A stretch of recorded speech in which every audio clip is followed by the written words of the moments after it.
로마서가 이제 산책 5번째 시간 마지막 시간입니다. 기존에 우리가 로마서 1장, 3장, 6장, 8장 등을 통해서는 교리적인 내용에 대해서 나눴어요. 그래서 우리가 믿음을 통해 어떻게 구원에 이를 수 있을까, 또 구원받은 이후에 우리의 삶은 어떻게 달라져야 하며 성령께서 우리 가운데 내주하시는 그러한 삶은 무엇인가, 말씀을 통하여 다소 조금 딱딱한 교리적인 내용에 대해서 우리가 나눴고, 이제 그것이 마무리되고 본격적인 그리스도인들의 삶이 무엇인지 실천적인 측면이 이제 등장을 합니다. 그래서 12장부터는 16장까지는 그 교리들을 바탕으로 이제 우리가 어떻게 살아가야 하는가에 대해서 말씀을 해주시고 계시는 것입니다.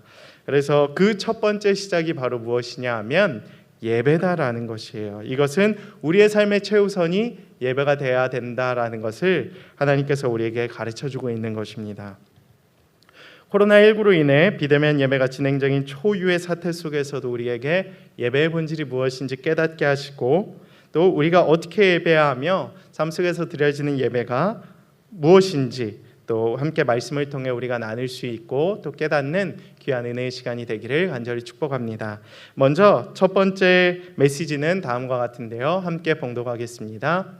영적 예배는 하나님께 초점을 맞추며 우리의 전 인격과 모든 삶을 그분께 드리는 것입니다. 아멘. 첫 번째 1절 말씀 우리가 함께 나눌 텐데요. 그러므로 형제들아, 내가 하나님의 모든 자비하심으로 너희를 권하노니 너희 몸을 하나님이 기뻐하시는 거룩한 산제물로 드리라. 이는 너희가 드릴 영적 예배니라. 영적 예배란 무엇입니까? 바로 하나님께 우리의 시선, 우리의 초점을 맞추는 것이 바로 영적 예배다라는 것이에요. 즉 우리의 모든 삶의 중심은 누구냐? 내가 중심이 아니라 하나님이 중심이며 하나님으로부터 내 삶이 시작되었고, 그 예배는 하나님께 우리의 시작을 내어드리는 행위라는 것을 우리가 깨달아야 한다라는 거예요. 그래서 나의 자랑이 아니라 하나님의 은혜임을 기억하고 고백하는 시간이 바로 예배다라는 것입니다. 그렇게 예배 때는 내가 은혜 받는 것이 중요한 것이 아니에요. 많은 사람들이 예배 때 내가 은혜를 받았느냐 못 받았느냐의 예배의 중요성을, 예배의 그 피드백을 평가하려고 합니다. 내가 은혜 받았으면 이 예배는 좋았어. 내가 은혜 안 받았으면 이 예배는 좀 뭔가 부족한 예배다, 이렇게 생각하는 경우들이 굉장히 많아요. 그런데 그것도 물론 중요하지만 우리가 우선되는 것이 예배가 아니다라는 거예요. 우리는 그저 하나님께 예배를 드리는 예배자일 뿐이고, 중요한 것은 하나님께서 이 예배를 받으셨는가에 우리의 초점이 맞춰져 있어야 된다라는 것입니다. 하나님께서 얼마나 영광을 받으실지, 이 예배를 통해 하나님이 얼마나 드러나실지, 하나님이 얼마나 우리 예배를 이렇게 기뻐 받으실지 고민이 담겨져 있는 것이 영적 예배다라는 것을 우리가 기억해야 되는 거예요. 그래서 예배를 헌신자, 섬김이가 아닌 영적 소비자로 와서 관람을 하고 은혜만 챙겨 나가려고 하는 것이 우리의 예배의 모습은 아닌지 우리가 되돌아봐야 한다라는 것입니다. 예배자들에는 두 가지 부류가 있다라고 생각을 해요. 우리 공동체에 적용을 시켜봅시다. 예배 30분에서 1시간 전부터 와서 찬양을 준비하는 찬양팀, 방역팀, 행정팀, 또 중보기도팀, 얼마나 예배를 미리부터 준비하며 말씀을 사모하는 마음으로 기도하는 자들이 있습니다. 얼마나 수고가 많은지 몰라요. 그들에게는 분명히 하나님께서 그 예배를 기뻐 받으시고 그들의 헌신을 기뻐하실 것이다 라는 확신이 듭니다. 근데 또 다른 부류가 있어요. 예배 시작한 이후부터 시작 이후에 한 20분 사이에 제일 많은 이 예배자들이 이제 본당을 들어오기 시작합니다. 온라인도 마찬가지예요. 제가 오늘 2부 예배를 분석해 보니까 예배 시작 전까지 들어온 인원이 3분의 1입니다. 그리고 예배가 시작된 이후 20분 사이까지 들어온 인원이, 피크점을 찍었을 때까지 인원이 3분의 2예요. 즉 예배가 시작한 이후에 그냥 이렇게 예배에 참석하는 사람들이 대부분이다라는 사실을 우리가 기억해야 된다라는 거예요. 마치 딱 영화관이나 연극 보러 가는 듯한 아우라를 품고 오늘도 내가 예배에 와줬다라는 이러한 모습으로, 태도로 뭐 안 줘? 오늘도 은혜 안 내려줄까? 뭐 이러한 생각을 가지고 오시는 분들이 있다라는 거예요. 그러나 분명히 기억하실 수 있게 되기를 원합니다. 하나님께 뭔가 얻기 위해서 드리는 예배는 헛되다라는 것이에요. 예배는 본질적으로 하나님께 드림이 되어야 된다라는 사실을 우리가 깨달아야 한다라는 것입니다. 1절 말씀에 이렇게 기록이 되어 있어요. 우리의 몸을 하나님께 내어 드리라라는 의미가 무엇일까요? 우리가 예전에 말씀을 나눴던 대로 레위기의 제사법이 나오지 않습니까? 무언가를 태워 드리고 드림이 그 제물을 통하여 하나님께서 영광 받으셨던 예배 이전의 제사의 모습 본질이었습니다. 그래서 우리의 인격과 우리의 삶을 하나님께 올려드리라는 거예요. 무엇을 통하여? 예배를 통하여. 예배는 무엇이냐? 바로 우리의 전인격과 삶을 하나님께 초점을 맞추고 하나님께 우리의 삶을 전인격적으로 제물로 산제물로 드리는 것이 바로 예배다라는 거예요. 그럼 예배를 드릴 때 우리의 마음이 어때야 될까요? 하나님 뭐 안 주시나? 하나님 오늘 뭐 나한테 주실 거 없어요? 기도와 간구도 물론 중요하겠지만 그것보다 우선되어야 하는 것이 무엇이냐? 하나님 오늘도 나를 이렇게 구원해 주셔서 감사합니다. 하나님 오늘도 나의 아버지가 되어 주셔서 감사합니다. 하나님 영광 받아 주시옵소서. 나의 이 삶을 받아 주시옵소서. 그래서 그런 찬양도 있지 않습니까? 주님 큰 영광 받으소서. 모든 영광 주님이 받아주시길 원합니다. 내가 드러나는 것이 아니라, 나의 간구가 드러나는 것이 아니라, 인간의 교만이 드러나는 것이 아니라 하나님의 영광이 드러나는 그러한 참된 예배를 드리는 자들이 되게 하여 주시옵소서. 우리가 마땅히 드려야 할 영적 예배의 본질적인 모습이라고 할 수 있습니다. 저는 여러분들이 그러한 예배를 갈망할 수 있게 되기를 축복합니다. 그러한 예배를 구하는 자들이 될 수 있게 되기를 원합니다.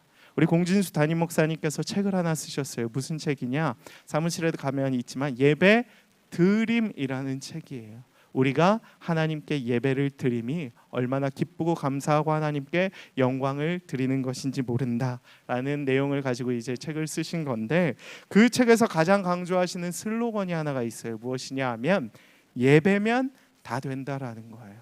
제가 깜짝 놀랐습니다.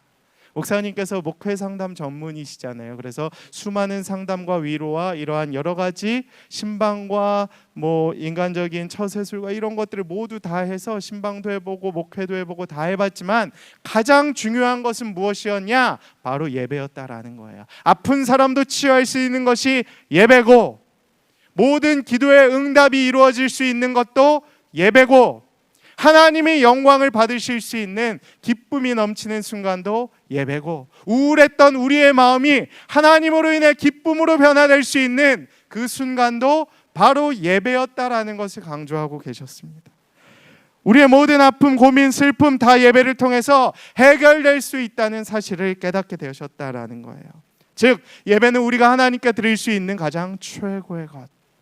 그래서 영어로 이렇게 표현을 하셨죠. The first and best가 예배다라는 거예요. 여러분 그런 생각 해보신 적 있지 않으세요? 하나님 어떻게 영광을 받으실까? 내가 하나님께 어떻게 영광을 드릴 수 있을까? 다른 것 없습니다. The first and best, 바로 예배 드리십시오. 예배를 잘 드리십시오. 예배를 하나님께 우선되는 삶으로 드리십시오. 예배를 통하여 여러분의 삶, 여러분의 인격, 여러분의 모든 것들을 한번 주님께 올려드려 보십시오. 주님께서 기뻐 받으실 것입니다. 세상의 방식과 유혹을 내려놓기가 어렵죠. 2절에 나와 있다시피. 근데 우리가 예배를 통하여 그것을 내려놓고 거룩함을 회복함으로써 하나님께 우리의 시선을 고정할 수 있다라는 사실이 얼마나 놀랍습니까? 세상에서는 그런 것들이 떨쳐내기가 쉽지 않은데, 죄의 이러한 영속적인 그러한 탄성들을 우리가 이겨내기가 쉽지 않은데, 예배를 통하여 그 모든 것을 벗어버리고 거룩함을 회복하고 우리가 죄를 멀리할 수 있다는 것이 얼마나 감사합니까? 감격스럽지 않습니까? 그 예배가 얼마나 기쁘겠습니까? 제가 어제 한 청년을 신방하면서 나눈 이야기를 좀 소개하고자 합니다. 온라인 예배로 지금 드려진 지가 저희가 오래되었잖아요. 근데 그 청년이 이러한 얘기를 하더라고요. 목사님, 온라인 예배로 전환되고 나서 목사님 설교가 더 잘 들리기 시작했습니다라고 얘기를 하더라고요. 이해할 수 없죠. 저도 이해할 수 없었습니다. 제가 달라진 게 전혀 없거든요. 그렇죠? 저는 똑같고 설교 준비도 똑같이 했습니다. 그리고 온라인 예배가 일반적으로 더 어렵다라고 이렇게 평가되어지죠. 이렇게 컴퓨터 앞에 앉아서 나 홀로 예배하는 것이 얼마나 어렵습니까? 분명 설교자도 달라진 것도 없고 온라인 예배는 더 힘든데 듣는 이가 달라졌다는 것은 무엇입니까? 바로 예배 드리는 그 사람의 마음의 변화가 일어났다는 것을 제가 깨닫게 되었습니다. 아, 예배란 준비자도 중요하고 형식도 물론 중요하지만 예배 드리는 사람의 태도와 대상인 하나님과의 관계가 정말 중요한 것이구나라는 것을 다시 한번 깨닫게 되었어요. 그 사람의 예배 드리는 태도의 차이를 통하여 우리의 전 인격과 모든 삶을 드리는 믿음의 청년의 모습을 통하여 다시 한번 예배를 어떻게 드려야 하는지 우리가 깨닫게 되었다라는 사실입니다. 오늘 컴퓨터 앞에서 또 TV 앞에서 예배를 드리고 있는 여러분의 모습을 통하여 하나님께서 영광 받으실 수 있는 귀한 예배가 되기를 간절히 소망합니다. 어렵고 힘든 상황이죠, 그렇죠? 그러나 여러분의 그 예배 드리는 그 태도, 내가 이 예배를 통하여 비록 비대면이고 또 온라인이지만 정말 하나님께 나의 삶과 인격과 모든 것을 올려드리는 예배가 되기를 원합니다. 하나님 영광 받아 주시옵소서. 이러한 간절한 마음으로 여러분께서 예배를 드린다면 하나님께서 그 예배 기쁘게 받으실 줄 믿습니다. 낙심하지 마시고 은혜가 없다고 주눅들지 마시고 그 예배의 귀한 또 은혜를 맛보아하실 수 있는 여러분이 되기를 간절히 소망합니다. 두 번째 메시지는 다음과 같은데요. 예배를 통하여 세상의 문화와 방식을 내려놓고 우리는 모든 시선과 마음을 하나님께 고정시킬 수 있다라는 사실입니다. 많은 청년들을 신방하다 보면 하소연을 해요. 하나님을 믿는데 예배하는데 나의 믿음이 성장하지 않으면 나의 삶이 달라지지 않습니다. 이렇게 하소연을 합니다. 그럼 제가 잘 듣고 있다가 그들의 마음을 많이 공감해줘요. 아, 나도 그랬고 정말 예배가 쉽지 않고 예배를 잘 드리고 훈련을 해도 내가 변화되고 유혹을 떨쳐낼 수 있는 것이 쉽지 않다라고 이야기를 해요. 그런데 곰곰이 생각을 해보면 왜 그들의 믿음이 성장하지 않고 삶이 달라지지 않을까요?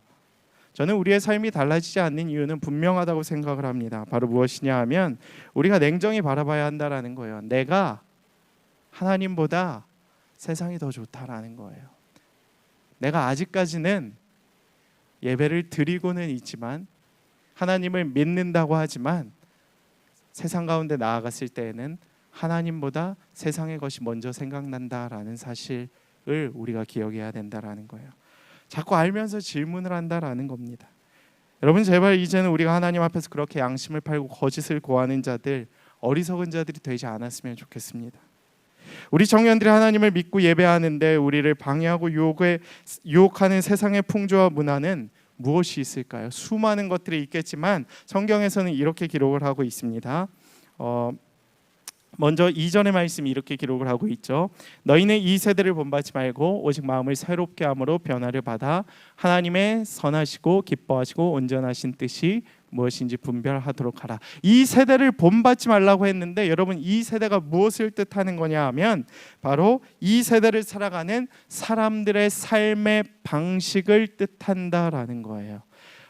에베소서 2장 2절에 보면 이렇게 기록이 되어 있습니다. 그때에 너희는 그 가운데서 행하여 이 세상의 풍조를 따르고 공중의 권세 잡은 자를 따랐으니 곧 지금 불순종의 아들 가운데서 역사하는 영이다. 즉 이 세대를 따라가는 그 악한 영들을 따라가는 삶의 방식들을 우리가 본받지 말라고 성경에서 말씀을 하고 계시는 거예요. 오늘 유진 피터스 목사님께서 쓰신 메시지 성경에도 이렇게 기록이 되어 있지 않습니까? 여러분은 세상을 살아가다 보니까 세상의 문화에 너무 잘 순응하는 경향들이 있다라는 거예요. 그래서 어떠한 유혹이 와도 우리가 그것을 너무 쉽게 물어버리는 경우들이 있습니다. 여러분은 하와 생각할 때 어떻게 생각하시나요? 많이 비판되시죠. 아, 그 친구가 그분이 선악과만 안 따먹었어도 우리가 이렇게 죄의 늪에 빠져서 살아가고 있지는 않을 텐데. 근데 여러분의 삶을 한번 되돌이켜 보실 수 있게 되기를 원합니다. 여러분의 삶은 그러한 어떠하십니까? 그 선악과 하나만의 일이 아니라는 것입니다. 이 세상을 살아가고 있는 우리들의 삶 가운데에도 세상의 작은 문화, 거기에 동화하는 경우들이 너무나도 많다라는 거예요. 그것을 끊어내실 수 있어야 돼요. 단호하게. 우리가 세상에는 살아가고 있지만 그 세상의 문화를 너무 쉽게 받아들이지 않도록 우리 스스로를 연단하며 살아가야 한다라는 것입니다. 여러분의 삶을 세상의 보잘것없는 가치와 유혹에 비교하지 말고 하나님의 걸작품으로 가치 있게 살아가실 수 있게 되기를 말씀하시는 거예요. 여러분의 인생이 그저 한 푼 두 푼 모아서 서울에 집 한 채 사는 것이 여러분의 꿈인 양, 사명인 양, 그렇게 여러분의 존재를 평가절하하면서 살아가지 않게 되기를 축복합니다. 하나님께서 여러분을 그렇게 살아가도록 창조하지 않으셨어요. 오히려 여러분의 삶과 비전과 사명을 통하여 온누리의 수많은 믿지 않는 사람들에게, 어려운 자들에게 하나님의 복음과 하나님의 이름을 전하시도록 여러분을 창조하셨다라는 거예요. 여러분의 삶의 그러한 모습을 통해서, 여러분의 그러한 예배 행위를 통해서 하나님께서 기뻐하시고 영광을 받으시도록 여러분을 창조하셨다라는 거예요. 우리의 삶이 달라져야 할 필요가 있다라는 것입니다. 예배를 통하여 철저하게 그러한 세상의 문화들을 끊어내는 행위들, 그러므로 말미암아 하나님께 우리의 시선을 고정하는 행위가 필요하다는 거예요. 우리가 이러한 가치 있는 일을 꿈꾸며 살아가야 되지 않겠습니까? 왜 우리가 이러한 세상의 포스트모더니즘과 자본주의의 논리에 뒤엉켜 삶을 옥죄고 힘겹게 살아가는 것입니까? 하나님을 믿는다고 하지만 세상에 나가면 세상의 수많은 그러한 논리와 세상의 그러한 유혹들에 빠져서 우리가 힘겨워하는 경우들이 너무 많지 않습니까? 예배를 통하여 우리의 삶이 바뀌지 않고 우리의 가치와 생각이 변하지 않으니까 거기에 휘둘릴 수밖에 없는 것이죠. 그렇다면 우리는 이러한 삶의 변화를 어떻게 일어날 수 있겠냐라는 질문을 던질 수 있을 텐데, 로마서 8장 9절에서는 이렇게 대답을 하고 있습니다. 만일 너희 속에 하나님의 영이 거하시면 너희가 육신에 있지 아니하고 영에 있나니 누구든지 그리스도의 영이 없으면 그리스도의 사람이 아니니라. 아멘. 하나님의 영이 우리 가운데 거할 때에 우리가 육신에 있지 아니하고 하나님의 영 가운데 거할 수 있다라는 사실을 기억하실 수 있게 되기를 축복합니다. 즉 우리의 삶의 이러한 변화는 우리의 의지와 우리의 노력으로도 이루어질 수 있지만, 예배 가운데 우리의 마음 가운데 오셔서 우리를 터치하시고 말씀 가운데 우리 가운데 오셔서 찾아와 주시는 그 성령의 은혜를 통하여 우리가 달라질 수 있다라는 사실을 깨달으실 수 있게 되기를 축복합니다. 그렇기 때문에 여러분은 말씀을 봐야 돼요. 예배를 매일의 삶 가운데서 드려줘야 합니다. 큐티를 하셔야 돼요. 그래야 성령님께서 내게 무슨 말씀을 하시는지 깨달을 수 있게 되기 것이기 때문입니다. 죄 가운데 빠져가는 사람들이 정말 많은 질문을 던지죠. 어떻게 하면 이 죄의 연단을 끊어낼 수 있을까? 반복되어지는 이 죄의 그 사슬들을 끊어낼 수 있을까? 나의 무기력하고 우울한 생각들을 끊어내고 이제 하나님께서 부어주시는 그 충만함으로 살아갈 수 있을까? 다른 방법이 없습니다. 말씀에 집중하십시오. 어제 우리 청년부에서 먼저 리더십들이 먼저 시범적으로 중보기도회를 했습니다. 목플라 이후에 거의 한 4달 만에 특별히 기도를 중심으로 해서 모였습니다. 그동안 기도하지 못했던 우리의 죄악들을 고백하고 또 우리의 이 죄의 사슬들을 이제 끊어내고 오직 주님만 바라보기를 원합니다라는 마음으로 예배를 중보하고 나라를 중보하고 청년들을 중보하며 함께 기도했는데요. 하나님께서 크신 은혜를 부어주셨어요. 기도하니까 역사를 보여주시더라고요. 저도 스스로 그런 생각을 굉장히 많이 했죠. 이 우울함이, 이 답답함이, 이 갈급함이 언제쯤 채워질 수 있는가? 입으로만 하면 절대 이루어지지 않습니다. 구하십시오. 말씀에 집중하십시오. 기도하십시오. 그러면 성령님께서 여러분의 마음을 변화시켜 주실 것입니다.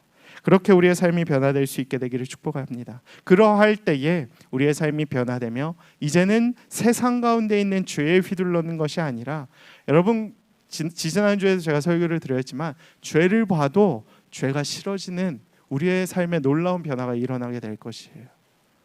예전에는 죄만 보면 유혹에 빠지고 하고 싶고 물고 싶고 이렇게 갖고 싶었는데, 성령에 붙잡힌 예배를 통해 변화된 삶을 살아갈 때에는 죄를 봐도 죄에 대해 무덤덤해지고 그 죄를 이겨낼 수 있는 힘이 하나님의 은혜로 말미암아 생겨지게 될 것을 우리가 믿고 나아가실 수 있게 되기를 축복합니다.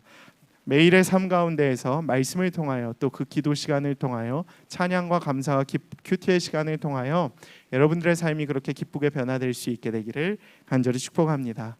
세 번째 주시는 메시지는 다음과 같은데요. 진정한 예배란 교회에서의 예배에 그치지 않는 것입니다. 그리고 삶 속에서 섬김을 통해 계속적으로 드려지는 것입니다.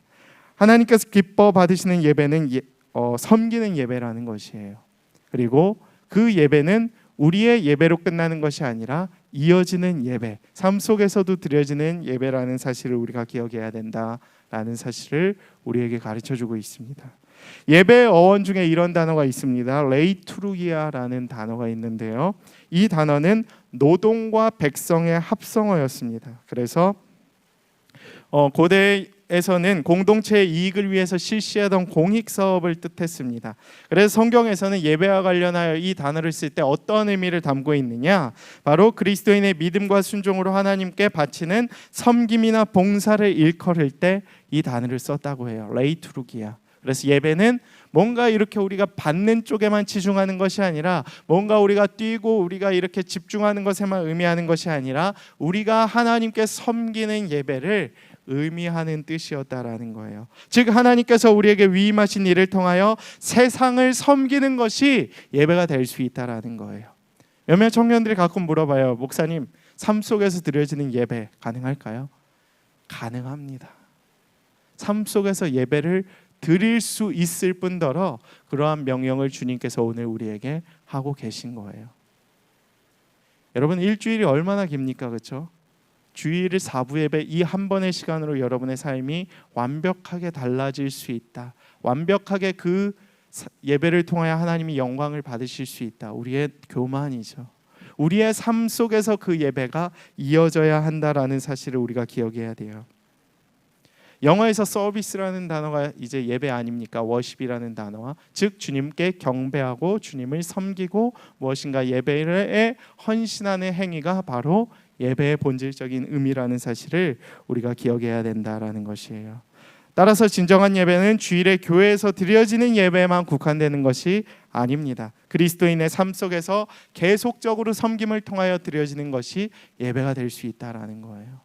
그래서 옛날에 유명한 영성가였던 로렌스 형제는 설거지를 하면서도 주님을 찬양했다라고 합니다. 여러분의 삶에서도 그러한 예배 충분히 가능하지 않겠습니까?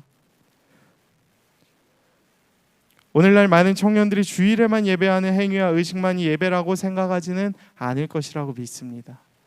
여러분 삶 속에서 귀하게 예배 드려 보실 수 있게 되기를 축복합니다. 어떻게 예배를 드릴 수 있냐? 저는 우리의 예배의 마지막을 이렇게 해보는 것도 좋겠다라는 생각을 해보았습니다. 먼저 첫 번째로 참된 예배는 언제부터인가? 언제부터인 것 같습니까? 저는 이렇게 생각을 해봤어요. 참된 예배는 주일 예배 축도 후부터가 참된 예배가 될 수 있겠다라는 생각을 해보았습니다.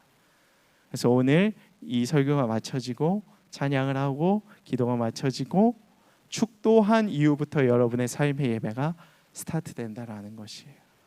그러한 삶의 예배를 드릴 수 있는 여러분의 삶이 되기를 축복합니다.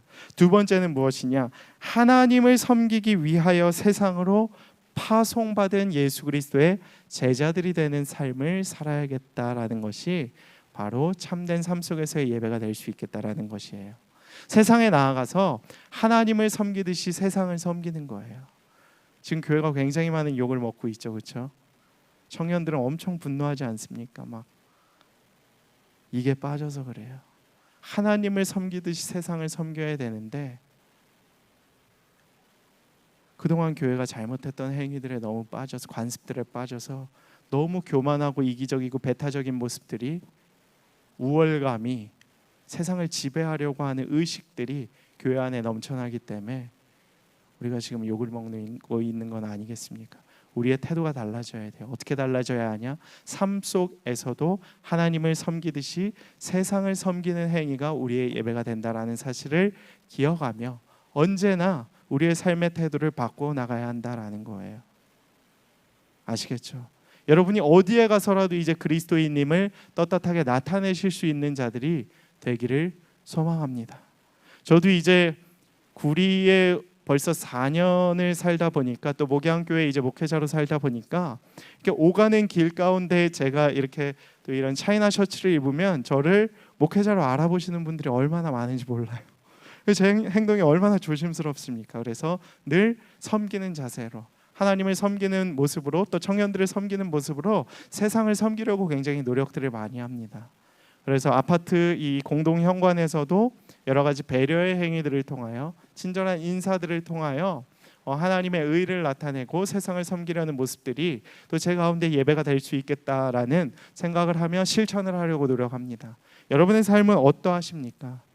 달라져야 한다라는 거예요. 예배 다음에 예배가 있다라는 거예요. 이거를 이제 영어로는 뭐 liturgy after liturgy라고, 여러분의 삶 가운데에도 이제 그러한 예배 다음에 삶 속에서의 예배를 이어갈 수 있는 노력들이 필요하다라는 거예요. 여러분의 슬로건으로 좀 삼으실 수 있게 되기를 원합니다. 진정한 예배는 교회의 예배로 끝나지 아니하고 그리스도인의 삶 속에서 구체적인 행동으로 나타나고 연장이 되어야 된다라는 거예요. 주일 예배 때 받은 은혜를 가지고 말씀의 은혜를 이어가며 삶 속에서 예배를 이어가야 한다라는 사실입니다.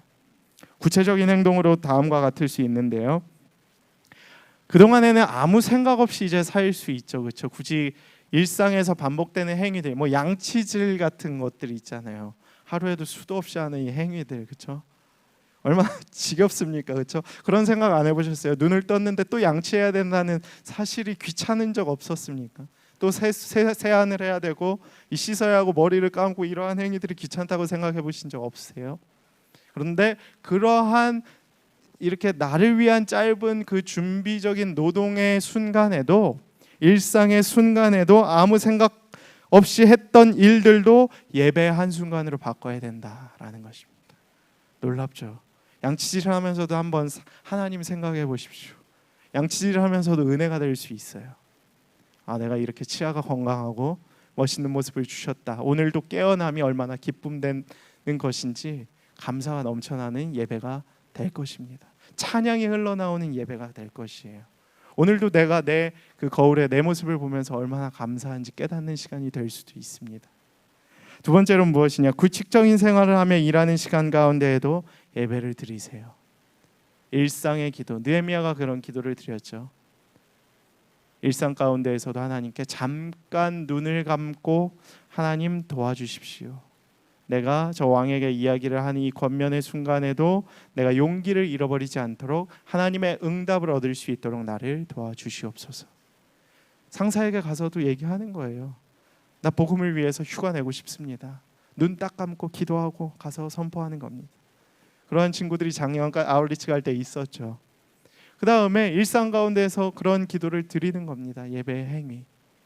내가 정말 이 반복적인 삶의 이 그 직장인 가운데 그 삶의 순간에도 정말 기도를 드리며 살아가는 행위들이 여러분들 가운데 있을 수 있다라는 거예요. 꼭 교회에 있어야만, 예배를 드려야만 예배가 아니라는 것입니다. 누군가 목회자들을 굉장히 부러워해요. 교회만 있으니까 하나님 매일 찬양할 수 있고 예배할 수 있고 너무 좋으시겠어요? 아닙니다. 여러분의 삶도 충분히 그렇게 될 수 있습니다. 반대로 해석하면 교회의 몸은 있지만 예배하지 못하는 경우가 있을 수도 있다라는 사실을 기억해야 된다라는 거예요. 세 번째로는 삶의 모든 순간마다 예배를 드리십시오. 숨 쉬는 모든 순간순간마다 자연을 바라보며 하나님을 찬양하십시오. 제가 로마서 1장 할 때도 얘기했지만 자연을 바라보면서 하나님을 얼마나 찬양할 수 있겠습니까? 구리 장차우공원 가서 자전거를 타면서 한강을 바라보면서 이 좋은 도시 가운데에서 구리에서 살게끔 만들어주신 하나님의 은혜를 감사하며 하나님을 찬양해 보십시오. 지나가는 사람들을 보며 하나님의 그 창조하심이 너무나도 놀라워서 기쁨으로 고백하실 수 있는 또 여러분의 예배가 되기를 원합니다. 끝으로 좋은 인플루엔서가 되기를 원합니다.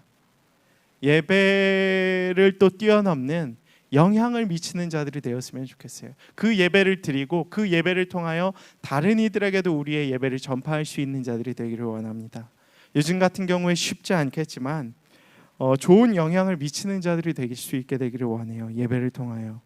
우리가 잘 알고 있는 유튜버 중에 하나의 이제 하준파파라는 사람이 있죠. 비글 부부 혹시 이렇게 채널 구독하고 계시나요? 저희 아내가 뭐 엄청 좋아하는 이제 황태환 씨죠, 그렇죠? 그 아내와 또 아들 우리 하준이 너무 좋은 선한 영향력을 많이 미치고 있는 자 아닙니까? 본인 스스로를 인플루엔서라고 지칭하면서 또 자신의 삶을 통하여 또 얼마 전에는 그 둘째 아이를 잃는 아픔 속에서도 또 그 본연의 사명을 잊지 않고 또 전하는 자로 살아가기 위해 그 삶 속에서 얼마나 치열한 예배를 드리며 살아가고 있는지 그러한 모습들을 보면서 많은 은혜를 받게 되었습니다.